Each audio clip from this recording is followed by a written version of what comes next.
साथियों नमस्कार। अमोल 24 चैनल पर आपका हार्दिक स्वागत है। देश में उथल पुथल मचा हुआ है, प्रदेश में भी उथल पुथल मचा हुआ है और सारे काम काज ठप हैं। केवल राजनीति हो रही है। राजनीति भी निम्न स्तर की जा रही है। राजनीति का भी कोई स्तर नहीं है। मेरी समझ से जब से ये 2014 में आजादी मिली है, इस आजादी के बाद राजनीति का स्तर गिरता गया और गिरते गिरते अब इस स्थिति पर आ गई है कि अब कोई राजनीति नहीं रह गई है, केवल षड्यंत्र रह गया है। कहने का मतलब राजनीति में षड्यंत्र, राजनीति और षड्यंत्र आपस में सगे तो नहीं है, लेकिन दोनों का संबंध है। कहीं पर राजनीति जनता की भलाई के लिए होती है।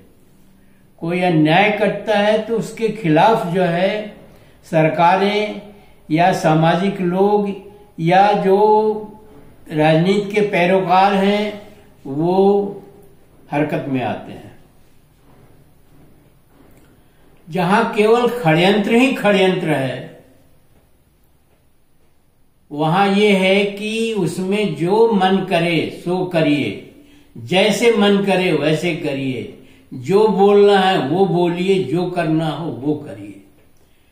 ये आप अपना भला देखिए, एक ग्रुप का भला देखिए, क्योंकि षड्यंत्र और राजनीति में बहुत बारीक अंतर है। षड्यंत्र जो है वो अपने लिए किया जाता है या एक ग्रुप के लिए किया जाता है, जबकि राजनीति जो है पूरे समाज के लिए किया जाता है। राजनीति एक स्वस्थ परंपरा है, उससे समाज को दिशा निर्देश मिलता है, समाज का भला होता है, और षड्यंत्र से अपना भला होता है या एक ग्रुप का भला होता है।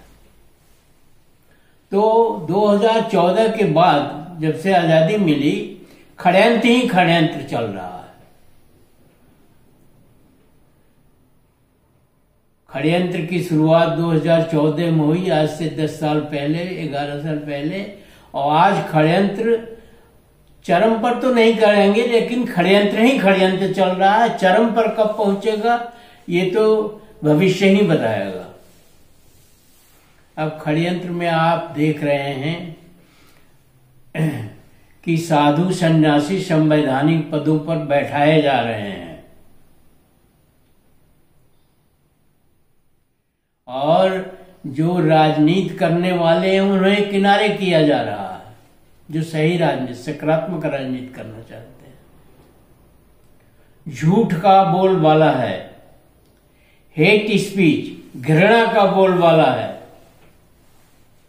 एक मुख्यमंत्री दूसरे मुख्यमंत्री की कुर्सी गंगा जल से धुलवा के बैठता है। या तो वो कायर है, या तो उसकी समझ में नहीं आ रही है बात, या उसका कोई गलत मंशा है। इस तरह की अनेक चीजें हैं।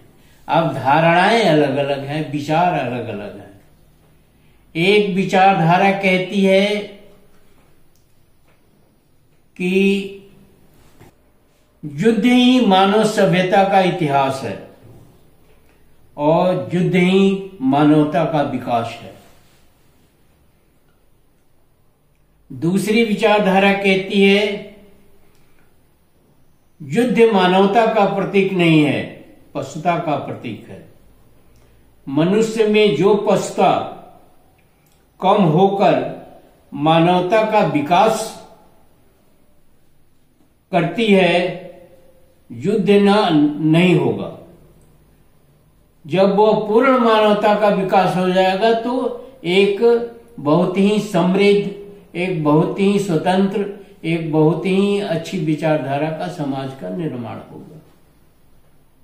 दोनों की बारीकी आप समझिए। स्वतंत्रता के बाद मतलब 2014 के बाद जो है केवल घृणा की स्पीच, हिंदू मुस्लिम, मुस्लिम को आप भगा क्यों नहीं देते हो? इतनी ताकत है तो मुस्लिम मुस्लिम करने से तो कोई समस्या का हल होगा नहीं।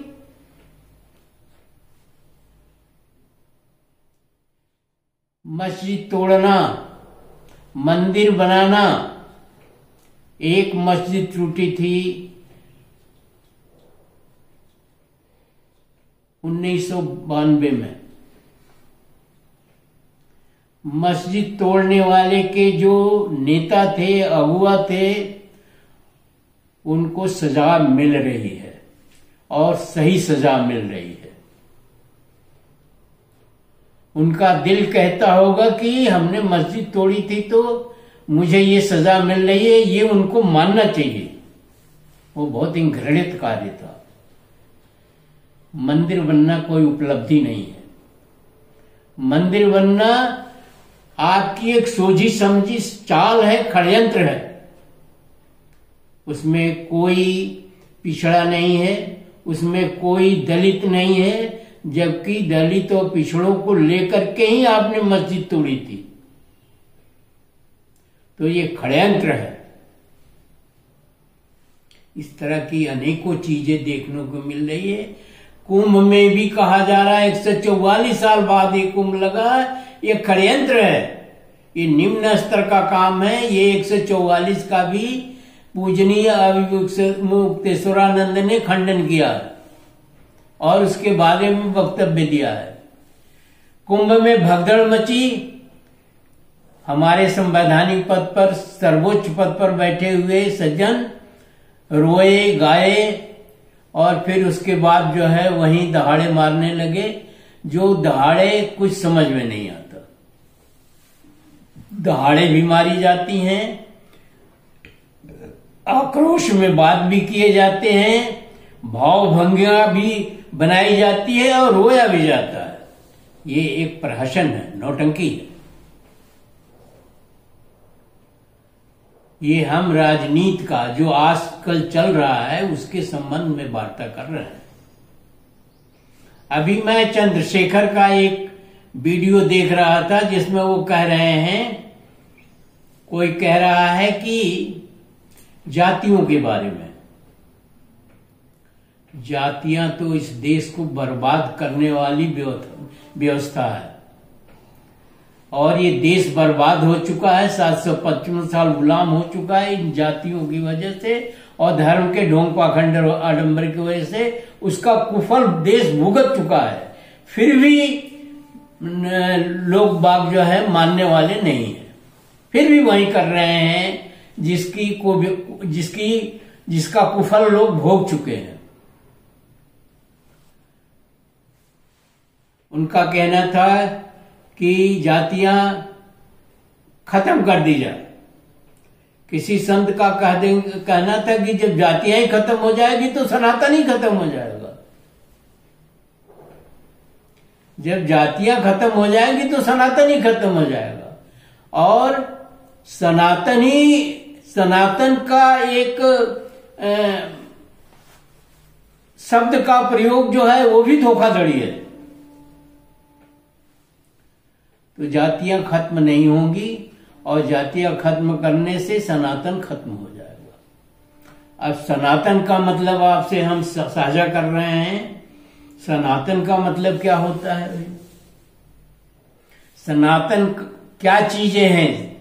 सनातन जो है वो पहाड़ है, समुद्र है, नदी है, हवा है, पानी है, आग है, ये सनातन है जो प्रकृति है। कोई धर्म प्राकृतिक नहीं हो सकता। ये मैं कई वीडियो में मैंने कहा है। संस्कृति होती है वो धर्म होता है, उसको भी धर्म नहीं मानते हैं हम। धर्म तो मानव धर्म होता है। संस्कृति जो है हिंदू संस्कृति है, वो कहते हैं सनातनी है। अरे कैसे तुम सनातनी हो भाई? तुम तो मरोगे, तुम्हें तो जन्म लिया है तो मरना है, तो तुम सनातनी कैसे हो जाओगे? सनातनी तो वो होता है, सनातन वो होता है जो कभी नष्ट नहीं होता। यानी प्रकृति नष्ट हो जाएगी तो सारी दुनिया नष्ट हो जाएगी। तो सनातन तो तुम हो नहीं सकते, तुम तो पैदा हुए मरोगे, तुम्हारे साथ दुख है, सुख है, ये है, वो है, तमाम चीजें हैं, तो तुम सनातनी कैसे हुए?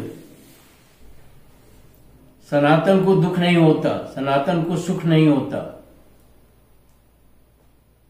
तो परिभाषाएं गलत कर दी जाती हैं, परिभाषाएं गलत करके लोगों को बताई जाती हैं, और वो कहते हैं मैं साधु सन्यासी हूं, संवैधानिक पद पर बैठे हैं, झूठ बोल रहे हैं, मक्कारी कर रहे हैं, ढोंग पाखंड आडंबर फैला रहे हैं, और कहते हैं मैं जोगी हूं, मैं साधु हूं, मैं सन्यासी हूं। कैसी विडंबना है! किस तरह के लोग मूर्ख हैं, लोग अज्ञानी हैं, लोग समझदार नहीं हैं, इसलिए ऐसा हो रहा है। योगी को या साधु को या सन्यासी को किसी संवैधानिक पद पर बैठने के लिए की क्या जरूरत है, राजनीति करने की क्या जरूरत है, कुर्सी को गंगा जल से धुलवाने की क्या जरूरत है, अभी और भी बातें हैं। किसी भाषा, किसी धर्म से उसका जलन होना या उसकी बुराई करना या हेट स्पीच करने से क्या मतलब है?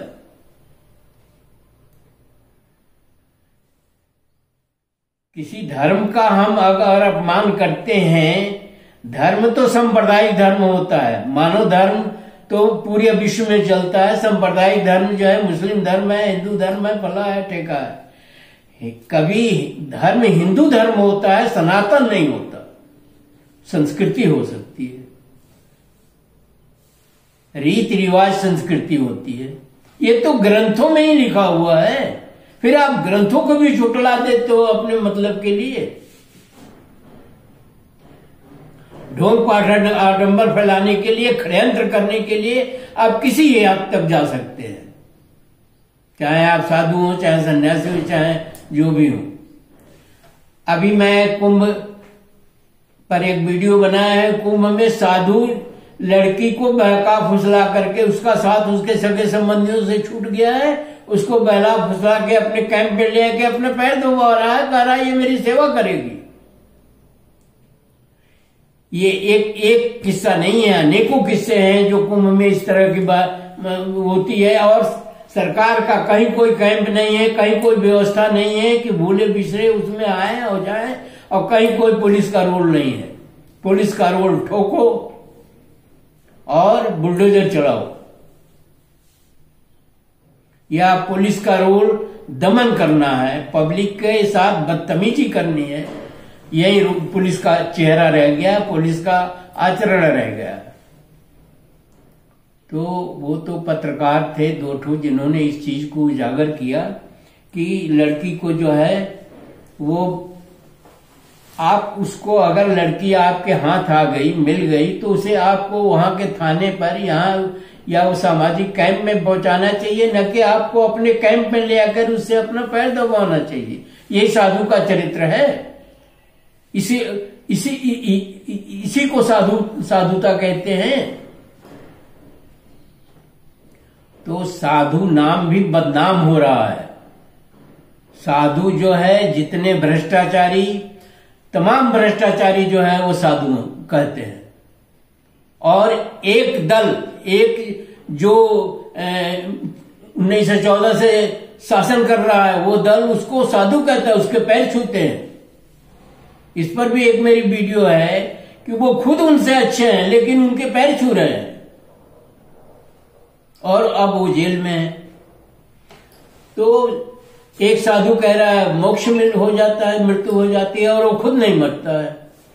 तो ऐसी स्थिति है कि इन साधुओं को जो है, इनके लिए कोई बार कोड नहीं है, इनके लिए कोई स्तर नहीं है। ये किसी भी नीचे के स्तर तक जा सकते हैं और कुछ भी कर सकते हैं। इसमें चोर भी हैं, बदमाश भी हैं, अपराधी भी हैं, सब तरह के हैं, लेकिन एक रंग का कपड़ा पहन करके साधु बने घूम फिर रहे हैं।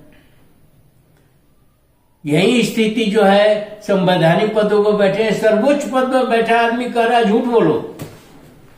तो ऐसी स्थिति है जो देश के लिए घातक है, और देश को बर्बाद करने पर ये षड्यंत्रकारी तुले हुए हैं। ये षड्यंत्र हो रहा है और कुछ नहीं हो रहा है। और ऐसा नहीं है पहली बार षड्यंत्र हो रहा है, ये षड्यंत्र पहले भी हो चुके हैं।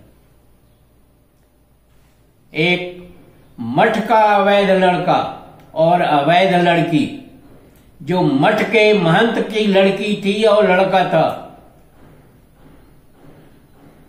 और उसे जो है मगध के सम्राट का महामात्य बनाया जाता है। ये पुरानी चीज है, ये इतिहास से है, जिसका नाम बर्षकार था और मातंगी थी। फिर बर्षकार और मातंगी जो भाई बहन है, उनसे भी बच्चा पैदा होता है। ये आती है, ये दुराचार है, ये गिरा हुआ स्थान है जो जिसकी फिर से पुनरावृत्ति हो रही है। यही मुजफ्फरपुर है जो वैशाली के नाम से मशहूर था। वैशाली में एक 18 साल की कन्या को, जो एक नायक सिपाही की गोद ली हुई लड़की थी, उसको भरी सभा में बुला के कहा जाता है कि तुम वैशाली की नगर वधू बनोगी। वो इनकार करती है, लेकिन वहां हंगामा मच जाता है कि नहीं, तुम्हें सबके लिए शरीर देना है, सबको शरीर देना है, श्रेष्ठियों को, बनियों को, सामंतों को, राज करने वालों को। मतलब ये है कि उसे वैशाली की नगर वधू बना ही दिया जाता है, और जो शर्तें वो कहती है वो शर्तें मान लिया जाता है, और उसे नगर वधू बना करके सबको भोग करने का आदेश हो जाता है,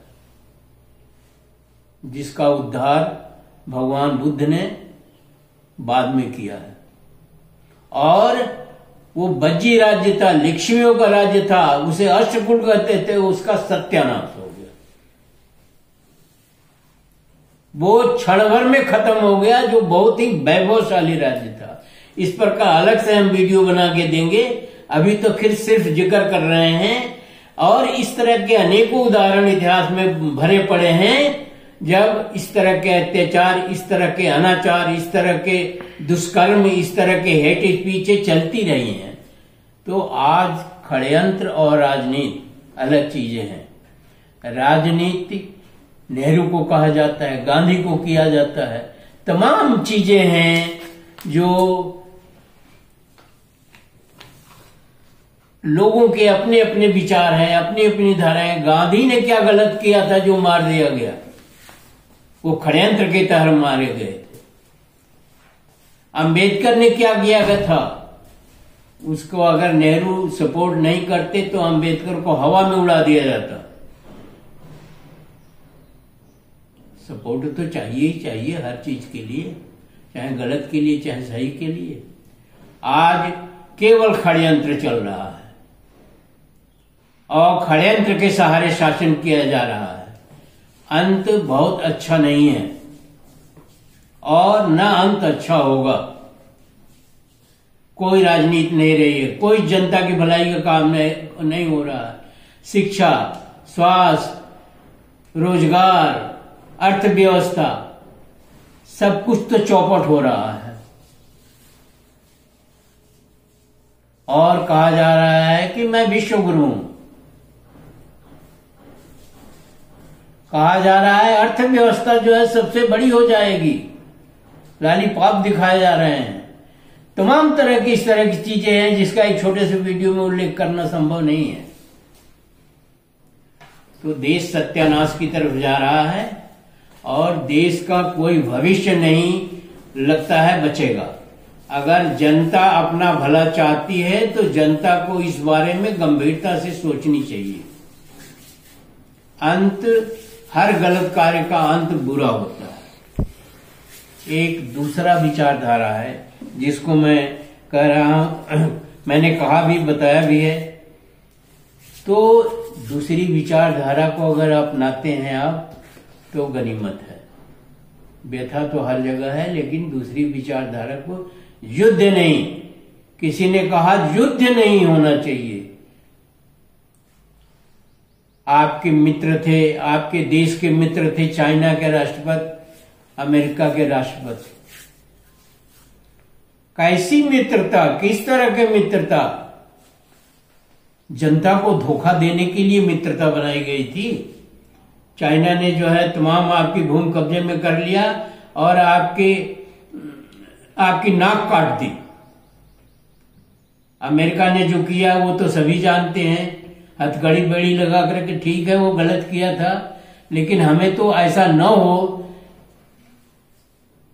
इसका उपाय करना चाहिए, न कि उन्हें हथकड़ी बेड़ी पहना करके जो है हमारे देश में वापस करना चाहिए। इस तरह की अनेकों बातें हैं, उसका उदाहरण देना जो है बहुत मुश्किल है, लेकिन उसका लबोलुआब यही है कि आज राजनीति नहीं हो रही है, षड्यंत्र हो रहा है। अभी गोरखपुर में एक कांड हुआ, अभी विधानसभा में भाषाओं के ऊपर वार्ता हुई, विधानसभा वार्ता में भोजपुरी, ब्रजभाषा, अवधी भाषा, जाने क्या क्या भाषा के बारे में बात हो रही है। तो ये सब क्या राष्ट्रभाषाएं हैं? इन भाषाओं से क्या मतलब? ये तो बोली है, भाषा है भी नहीं। ये तो बोली है जो एक क्षेत्र विशेष में बोली जाती है, हर 3 किलोमीटर पर भाषा बदल जाती है। तो हर भाषा में हम काम करेंगे? ये तो एक भाषा नहीं है, बोली है। इन बोलियों का कोई लिपि नहीं है, कोई चीज नहीं है, तो इसके बारे में हम क्या बात करें? हिंदी है, हिंदी के बारे में बात करें। हिंदी भी बहुत समृद्ध भाषा नहीं है, उसके लिए अंग्रेजी रखी गई है। और अंग्रेजी तो आप मानते हैं कि गुलामी की दास्ता की वो है, संस्कृत तो बिल्कुल ही बेकार है, वो तो पूजा पाठ कराने के काम आती है, उसका तो कहीं कोई वजूद भी नहीं है। अब रह गई उर्दू की बात हो रही थी। उर्दू जब आप मुसलमानों का राज था तो उर्दू जो है ये कचहरी की और उसकी भाषा थी, आपको शर्म आनी चाहिए। हिंदी जब आपके पास भाषा है और हिंदी एक चीज है, तो क्यों हम दूसरी बोलियों को क्यों हम उसमें लाएं, विधानसभा में या कहीं भी? ये तो बोली है, अवधि कोई भाषा नहीं है। तो हर जगह एक अंधेरापन फैला हुआ है, हर जगह एक बकवास फैला हुआ है, हर जगह एक निम्न स्तर की बातें हो रही हैं, उसमें कोई ऐसी उच्च स्तर की बात नहीं होगी। कहने का मतलब षड्यंत्र हो रहा है और राजनीति नहीं हो रही है। अभी गोरखपुर में एक घटना घटी और वहां के जिलाधिकारी ने सुना है कि एफआईआर को बदल दिया और कहा ये किसी राजनेता के खिलाफ जो है ये एफआईआर नहीं हो सकता है, किसी मंत्री के खिलाफ नहीं होता। मंत्री अपराध करेगा तो उसके खिलाफ एफआईआर नहीं होगा, वो अलग है। तो अभी किसी लड़के ने सुसाइड कर लिया है या निषाद पार्टी के कार्यकर्ता ने सुसाइड कर लिया है, जो उस मंत्री और उनके बेटों के निम्न प्रकार के कार्यों के विरोध में किया और वो एफआईआर नहीं कारगर हुई। और वहां के जिलाधिकारी महोदय, जो अब आईएएस भी तो बहुत बड़ा होता है ना, भले काम निम्न कोटि का हो लेकिन आईएएस तो बड़ा है, उन्होंने इस तरह का न्यायपूर्ण कार्य किया और उस एफआईआर को बदल करके और कुछ लोगों का नाम हटा दिया गया। तो इस तरह के अनैतिक, षड्यंत्रकारी और निम्न स्तरीय काम हो रहे हैं, तो इस देश का क्या भला होगा और क्या होगा इस देश का, ये तो सोचनीय है। ये तो सर में कितना बाल है वो सामने ही आ जाएगा और ये देश गुलामी की तरफ बढ़ रहा है। अगर इस पर अंकुश नहीं लगाया गया, इसके बारे में गंभीरता से नहीं सोचा गया, तो जो मैं कह रहा हूं वो अवश्य होगा। जय भीम, जय संविधान।